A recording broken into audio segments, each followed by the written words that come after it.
हा बघा, हा आपला भारताचा नकाशा आहे. वा, तो तर खूप छान व खूप उठवदार दिसत आहे. हा नकाशा तर 3D आहे. याची लांबी, रुंदी आणि उंचीही आहे.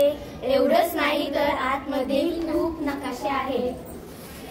हे बघा, हे आपल्या भारतातील राज्य जम्मू काश्मीर, राजस्थान, गुजरात, महाराष्ट्र, कर्नाटक असेच आम्ही राज्य बनवली आहेत. हाही एक नकाशा आहे. इथे पर्वतीय प्रदेश आहे, इथं मैदानी प्रदेश आहे, इथं पठारी प्रदेश आहे व इथं वाळवंटी प्रदेश आहे. तसाच हाही दुसरा नकाशा आहे. हा बर्फाळ प्रदेश आहे. जिथं उंच आहे तिथे डोंगर आहेत व जिथं सपाट आहे तिथं मैदान आहे. हा पण आपला भारत, हा आपला महाराष्ट्र देश आहे. हे बघा, आणि हा आपण आपल्या पिकांच्या साह्याने बनवलेला आहे. मित्रांनो, आपल्याला भारतातील प्रदेश माहीत आहे. त्या प्रदेशातील आपण वेशभूषा पाहूया. हा तमिळनाडूची वेशभूषा, हा केरळची, ही आसामची वेशभूषा, ही महाराष्ट्राची वेशभूषा, ही पंजाबची वेशभूषा, असे आम्ही वेशभूषा दाखवलेली आहे. आता मित्रांनो, आज आपण आपल्या हातातील त्रिकोणांची कुंडली काढूया. त्रिकोणाची कुंडली म्हणजे काय हे बघा, इथेच दिलेले आहे. मी तुम्हाला वाचून दाखवतो. त्रिकोणाचे नाव, त्रिकोणाचे शिरोबिंदू, त्रिकोणाच्या बाजू, त्रिकोणाचे कोन. आणि हे बघा, माझ्या हातातील त्रिकोणावरील हे बिंदू आहे. बिंदू ए, बिंदू बी, बिंदू सी. आणि हे त्रिकोणाच्या अंतर्भागातील बिंदू आहे. बिंदू एन, बिंदू पी, बिंदू ओ, बिंदू आर. आणि हे सर्व त्रिकोणाच्या बाह्य भागातील बिंदू आहे. त्रिकोणाची बाजू पी ए, बाजू एन, एन ए, बाजू एन पी. मित्रांनो, मी येथे त्रिकोणाचे माप काढले आहे.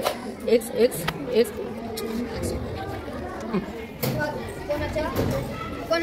माझ्याकडे हा कोण आहे. याचा कोण एक्स, कोण व्ही, कोण यू. कोण एक्सचं माप आहे 70 अंश. कोण व्हीचं माप आहे 65 अंश. कोण यूचं माप आहे 47 अंश. मी तुम्हाला एक कोण मोजून दाखवतो. कोण याचं हे बघा, आलं बघा. मित्रांनो, आपण हा त्रिकोण घेतलेला आहे. त्रिकोणाच्या तिन्ही कोणाची आपण गडी करूया. त्रिकोणाच्या तिन्ही कोणाची गडी करतात आपल्याला 180 बेरीज येते. मित्रांनो, आपण इकडे एक कोण घेतलेला आहे. यांची बेरीज 180 येते का हे आपण बघू.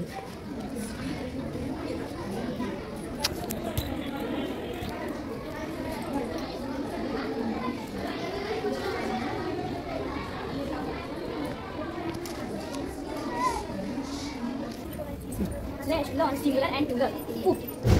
Foot means पाऊल. Feet means पावले. Ox. Oxe. Ox means बैल. Oxe means बैल. Mouse. Mice. Mouse means उंदीर. Mice means Undre. Let's not opposite word. Sad. Happy. Sad means दुःखी. Happy means आनंदी. चला तर पूर्णांक संख्यांच्या बेरीजचा सराव करूया. आता आपण एक गणित घेऊन तेव्हा त्याचे उत्तर काढू. आपलं गणित आहे +5 व +1. त्याचं आपण गणित करूया.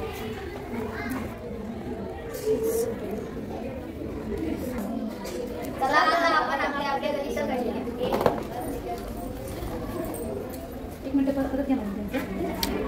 परत घ्या.